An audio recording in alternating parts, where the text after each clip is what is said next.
Assalamualaikum warahmatullahi wabarakatuh. Perkenalkan, saya Elsa Cindy Pratiwi.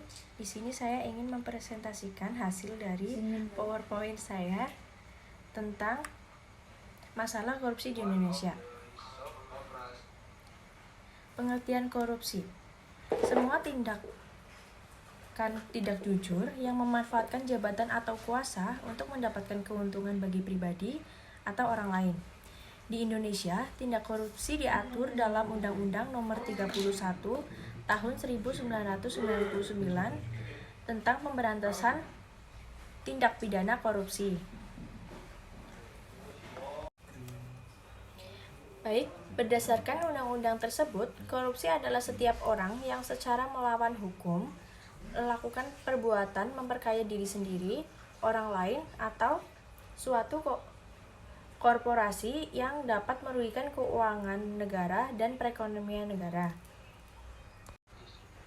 Latar belakang: menyikapi keadaan ekonomi yang kian memburuk, tidak sedikit yang menilai bahwa berbagai permasalahan yang timbul adalah karena telah berurat akarnya praktik-praktik kolusi, korupsi, dan nepotisme atau KKN.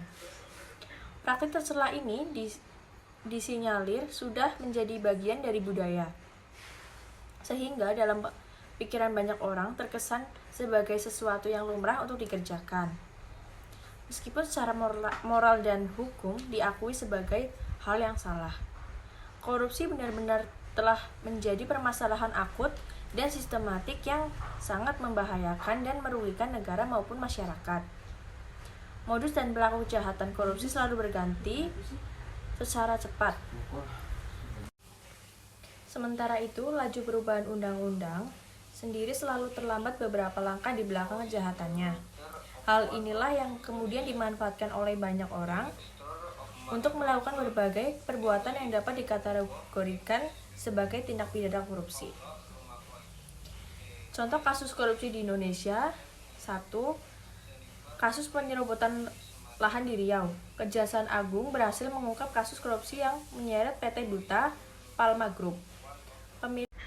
Pemilik PT Duta Palma Group, Surya Darmadi, ditetapkan sebagai tersangka kasus korupsi penyerobotan lahan bersama mantan Bupati Indragiri Hulu atau INHU periode 1998 sampai 2008. Surya Darmadi diduga melakukan korupsi dalam penyerobotan lahan seluas 37,95 hektar di wilayah Riau melalui PT Duta Palma Group. Adapun kasus kedua yaitu kasus PT TPPI.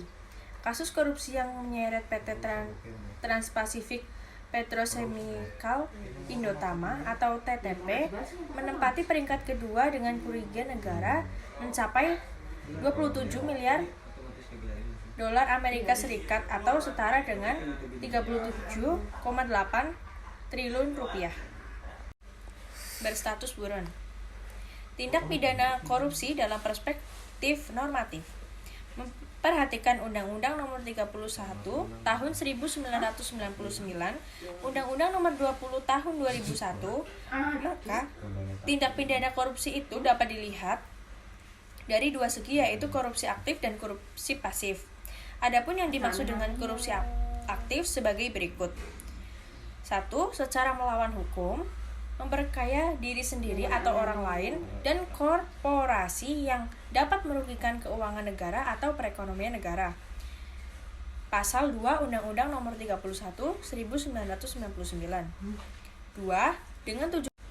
Dengan tujuan menguntungkan diri sendiri atau orang lain atau korporasi yang menyalahgunakan kewenangan, kesempatan atau dapat merugikan keuangan negara atau perekonomian negara.